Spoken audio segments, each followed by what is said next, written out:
Hai, namaku Gibor. Aku adalah pilot drone dan aku sudah menekuni profesi ini kurang lebih selama 1 tahun. Dan kali ini aku akan menjawab beberapa pertanyaan terkait dengan drone pertanian ini.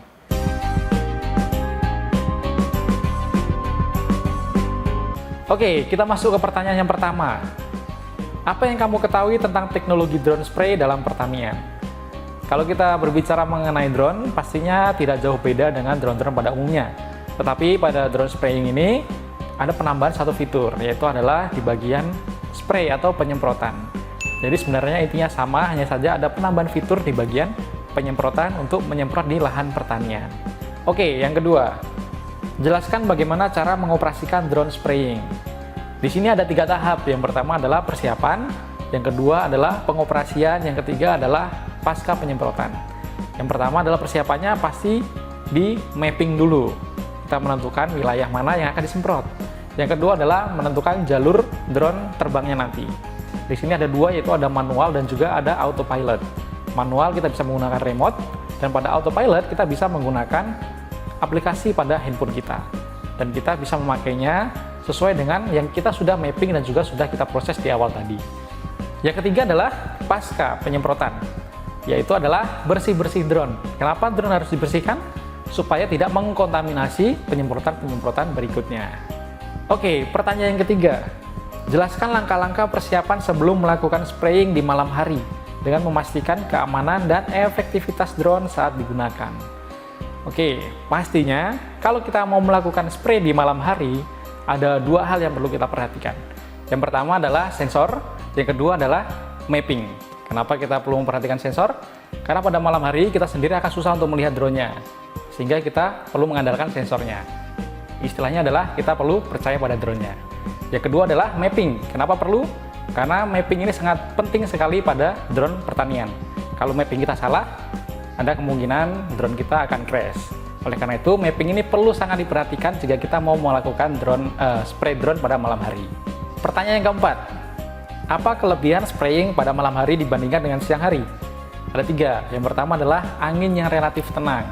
Jadi kalau siang hari biasanya angin itu lebih kencang daripada malam hari, sehingga biasanya droplet atau air yang turun itu tidak pas mengenai tanaman di bawahnya, bisa miring. Tapi kalau malam hari biasanya angin relatif tenang. Yang kedua adalah hama pada tanaman yang keluar pada malam hari. Seperti apa contohnya? Itu adalah ulat pada jagung. Biasanya itu keluar pada malam hari, sehingga paling cocok dilakukan spray pada malam hari juga. Yang ketiga adalah penguapan. Ini berkaitan dengan panas pada matahari. Kalau siang, biasanya penguapan lebih kuat daripada malam hari. Kalau malam hari kan nggak ada matahari, jadi penguapannya relatif rendah. Oke, pertanyaan yang kelima. Apa kelebihan menjadi pilot drone spraying?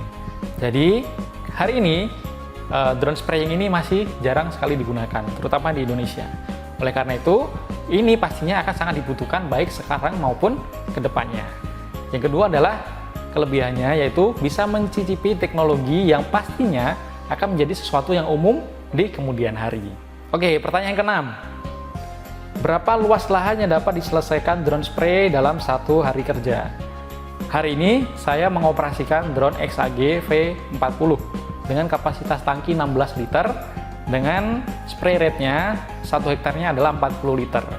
Jadi untuk spesifikasi sedemikian, biasanya saya bisa menyelesaikan rata-rata 8 hektar per hari, atau bisa lebih kalau lahannya itu luas atau ngeblok pada satu tempat.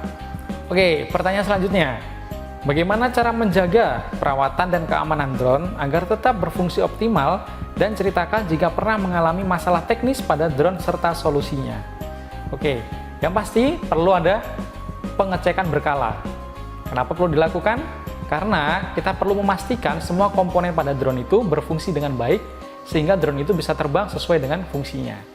Pengalaman saya, bahwa drone yang saya pakai sekarang, XAG V40 ini, ada beberapa kali ada patah as pada motor spraynya. Oleh karena itu, pada akhir-akhir ini saya melakukan maintenance dalam bentuk apa? Yaitu saya memastikan pelumas yang di dalam motornya itu terlumasi dengan baik, sehingga pada sampai hari ini pun belum ada masalah lagi di bagian ini. Jadi kesimpulannya adalah perlu kita cek secara berkala untuk memastikan drone bisa berfungsi dengan baik. Oke, pertanyaan terakhir. Apa pandangan tentang tren teknologi drone dalam dunia pertanian saat ini? Kalau kita berbicara di Indonesia, memang di Indonesia ini teknologi ini masih perlu berkembang lebih lagi karena teknologi ini masih tertinggal daripada negara-negara lainnya. Tetapi bukan berarti tidak ada harapan untuk teknologi ini bisa berkembang di Indonesia. Tetap ada harapan karena apa? Karena teknologi ini akan terus bisa di-upgrade dari hari ke hari. Tetapi perlu kerjasama antara kita semua supaya apa? Teknologi ini bisa benar-benar dimanfaatkan dengan sebaik-baiknya, terutama di dalam dunia pertanian kita saat ini. Oke, sampai di sini dulu. Semoga melalui video ini bisa menginspirasi teman-teman dan bisa sama-sama kita memajukan pertanian di Indonesia. Baik teman-teman bisa menjadi operator drone spraying maupun juga bisa memanfaatkan teknologi ini di daerah teman-teman masing-masing. Oke, sampai jumpa di video-video selanjutnya.